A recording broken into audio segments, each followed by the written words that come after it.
Parshat Beha'alotcha has within it many different aspects to it. It's a very famous parsha of how Klal Yisrael were meant to nosima nachnu, to be able to enter into Eretz Yisrael, and then the downhill slide of the Asafsuf, of the Slav, of the Ched of Lashon Hara of Miriam at the end of the parsha, which will then bring us into Parshat Shlach next week in Mirta Hashem, the Meraglim, and 40 years in the desert. I want to focus in on more toward the beginning of the parsha, two inyanim, which seem at first glance to be very technical, but I think, and this is part of the beauty of learning, and this is really our goal for today, although it seems to be so distant from our lives and really so irrelevant to our lives, I think what Emir Hashem will show today is how something which seems to be so not connected is really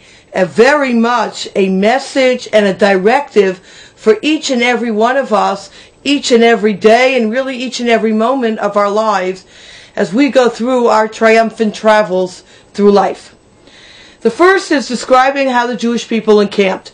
In source number 1, Torah tells us on the day the tabernacle was set up, the cloud covered the tabernacle that was a tent for the testimony, and in the evening there would be upon the tabernacle like a fiery appearance until morning.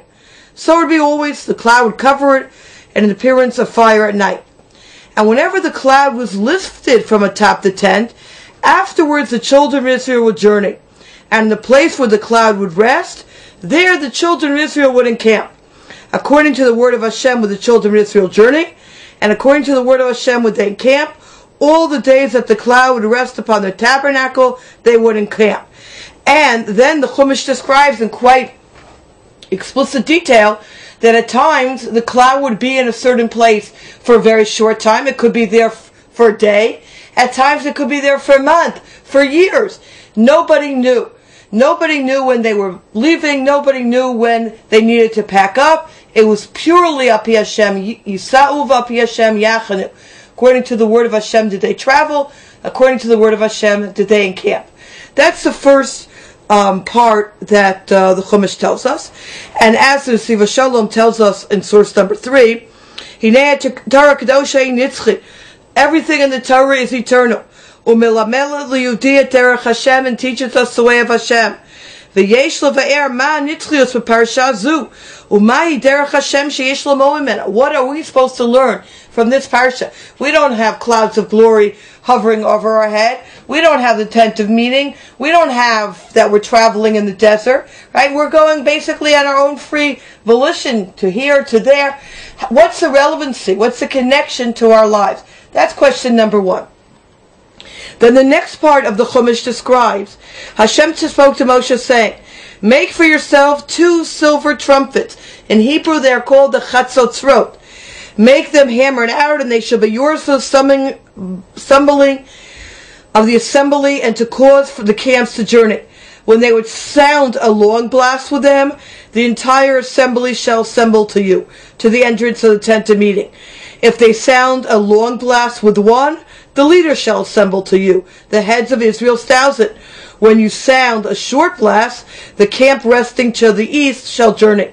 And these blasts, whether they're the Trua blast or the Tkiya blast, would tell the people different messages. Whether it was a time to travel, whether it was a time to gather people together. These blasts, 1 blast, 2 blasts, different types of blasts, whether it's the Tkiya, the Trua, was a whole system of symbols of how the Jewish people should move forward. Now, it also tells us that when you go to wage war in your land against an enemy who oppress you, you shall sound short blasts of the trumpet. That these blasts were not only used in the desert, but the idea of the chatzotzrot, the idea of blowing a trua, that sound which we're familiar with from Rosh Hashanah, was blown any time that the Jewish people were in trouble when they went out to war. And you shall be recalled before Hashem your God, and you shall be safe from your foes. And that blowing of the trua would help you be remembered by Hashem. On the day of your gladness, and on your day of your festivals, and on your new moons, you shall sound the trumpets over your elevation offerings, over your peace offerings, and they shall be remembered for you before God. I am Hashem your God. The other time that there were blasts sound, that was at the time of happiness. It was at the time when it was Rosh Chodesh, it was Shabbos, it was Yantif. It was the time of joy when the korbanos were brought. Also, there were blasts that were sounded, and that was to be remembered in front of God for joyous occasions. What's very interesting, which obviously has a lot to say about it on a halachic level as well as others, we're just going to be doing the hashkafa of it, the mindset.